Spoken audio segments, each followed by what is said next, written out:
જય માતાજી। આજે નવરાત્રિના ત્રીજા દિવસે માં ચંદ્રઘંટાના સ્વરૂપ વિશે આપણે ચિંતન કરીએ।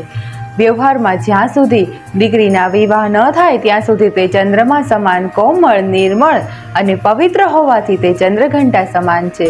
માતાજીનું આ સ્વરૂપ પરમ શાંતિદાયક અને કલ્યાણકારી છે। માતાજીના મસ્તક ઉપર ઘંટના આકારનો અર્ધચંદ્ર શોભે છે, તેથી તેને ચંદ્રઘંટા દેવી કહેવામાં આવે છે।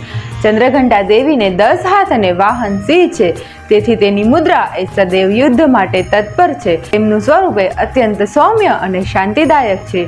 આ માતાજીની ઉપાસના કરવાથી સાધકની અંદર જે મોટો ગુણ પ્રાપ્ત થાય છે કે તેની અંદર બહાદુરી અને નિર્ભયતાની સાથે સાથે તે સૌમ્યતા અને વિનમ્રતાનો પણ એની અંદર વિકાસ થાય છે।